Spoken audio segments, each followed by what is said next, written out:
Hey there, good evening, everyone, and thank you for returning for the third segment of our True Talk Thursday podcast that's really focusing on trauma, resilience, and recovery tonight. We're going to continue the conversation with Hector Montenegro, but this time around, we will be discussing what a community-based approach looks like in order to adequately meet the needs of students that are facing trauma in our schools and households today. And so without further ado, Maria, take it away. So, Hector, you mentioned research and some tools that we could use. And I've had conversations around social emotional learning and the effects and how to best support.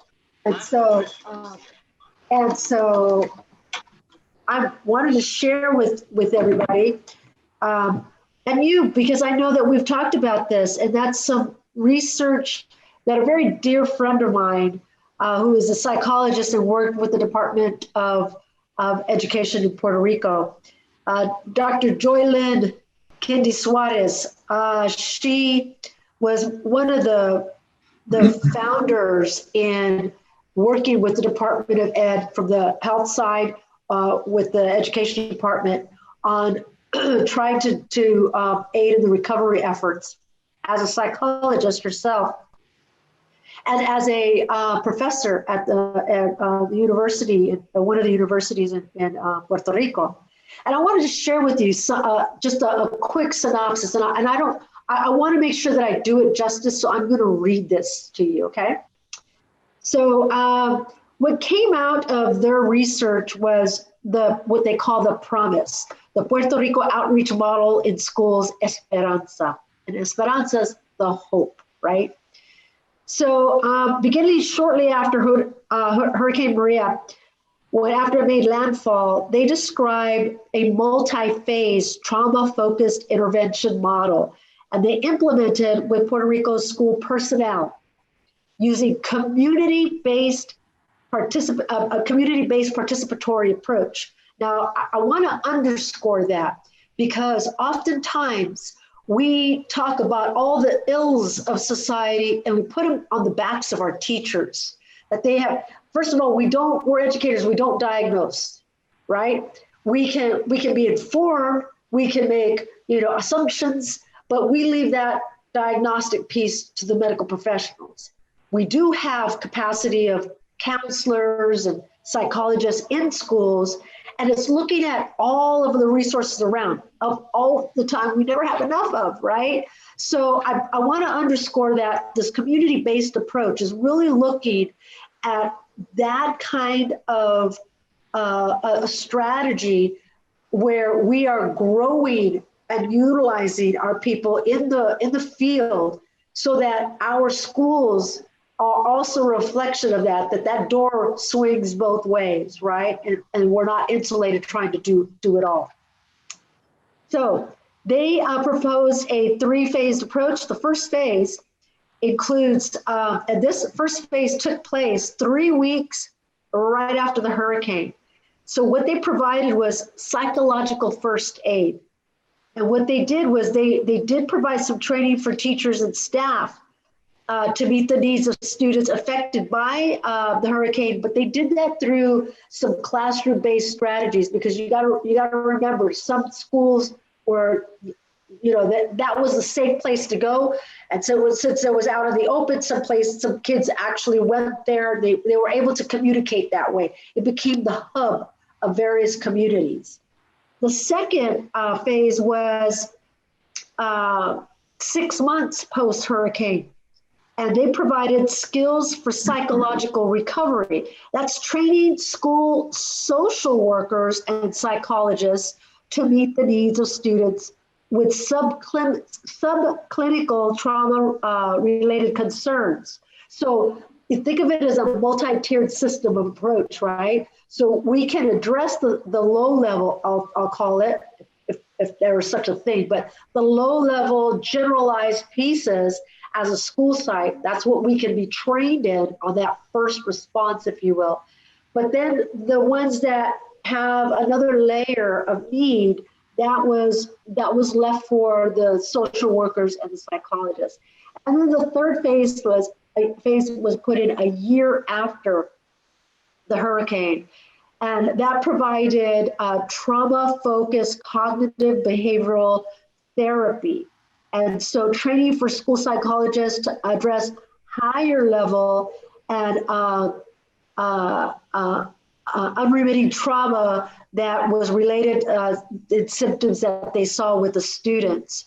So, the key, I think, here that I just wanted to share with you, gather your thoughts, is that, we oftentimes work in our silos, and this community-based approach where they brought all the players together and said, look, we've got to come up with a plan that is not for today and not for tomorrow, but it's long-term. What's our short game and what's our long game, right?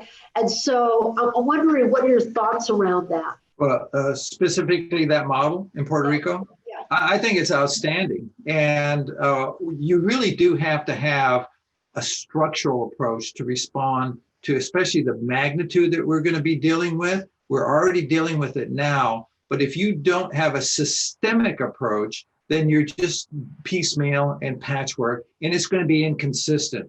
So as children go up the educational pipeline, they're going to get different messages. In some cases, they're going to get a lot of attention, a lot of psychological, emotional, even physical, addressing some physical needs that, and then another level, if they don't have the systemic approach, then it's going to be really inconsistent, and a lot of the gains that will be made could be lost. So with the budgets, districts are really stretched to the limit. There are districts that are even talking about even going bankrupt because they have invested so much into the addressing the issues with the COVID, with the additional staff and the response to COVID, the impact on COVID on the school system, that budgets are being stretched to the limit. But also we have another issue that's happening, and that is teachers are resigning in droves.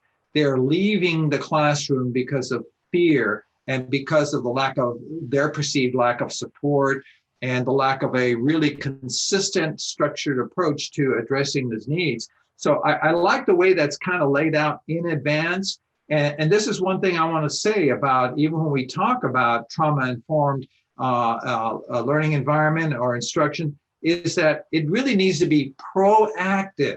These systems really need to be set up ahead of time. Absolutely. With social and emotional learning, it is about creating a culture and climate in which can deal with these issues as they occur, that creates a more resilient culture.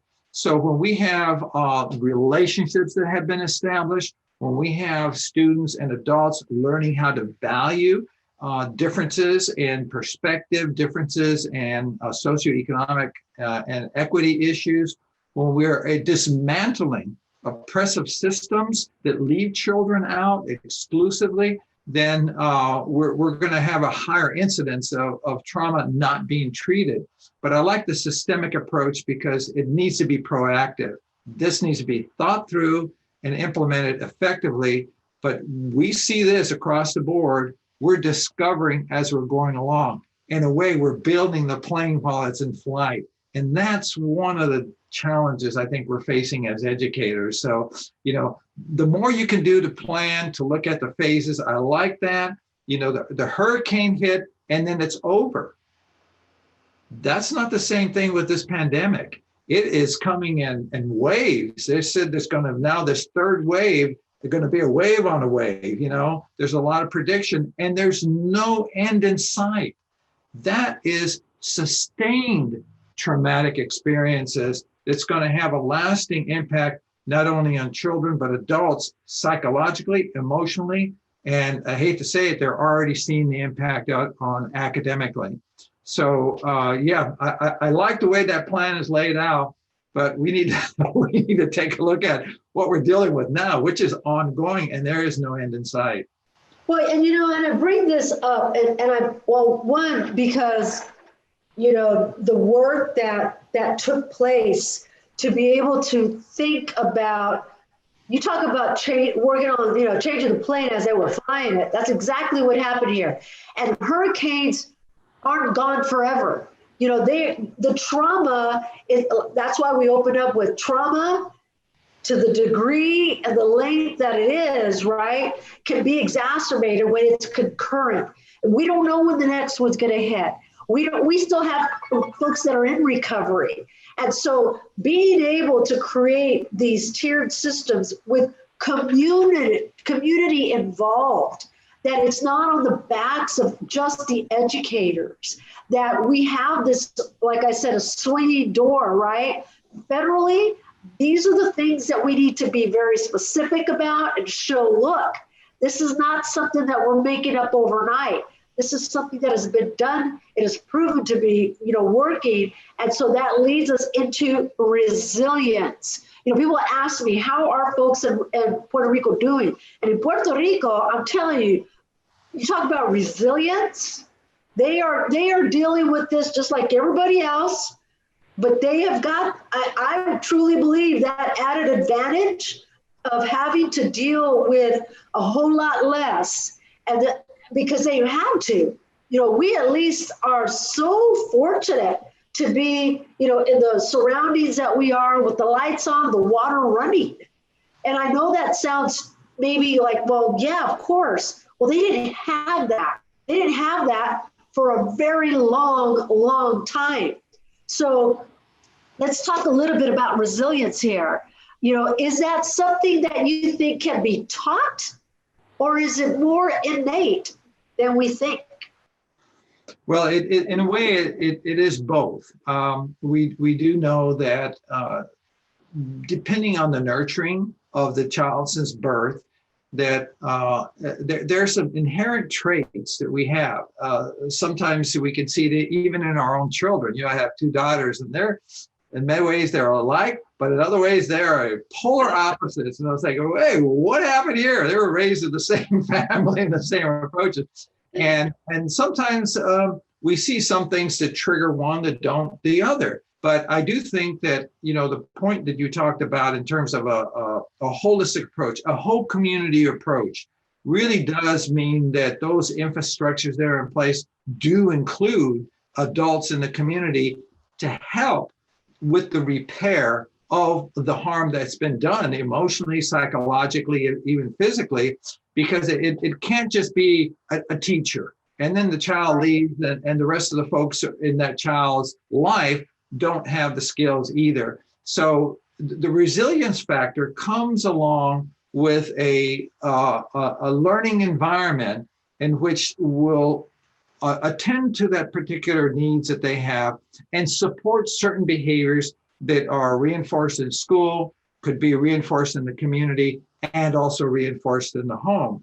And the more that you have a sort of the community, the whole school approach, the better the child is in terms of their sense of security and sense of belonging, the sense of hope that they have that, they're going to be okay. And even having an adult or a community they can turn to in time of needs and know they're not going to be punished and they're not going to be penalized for something they're not able to control. So the messages need to be consistent.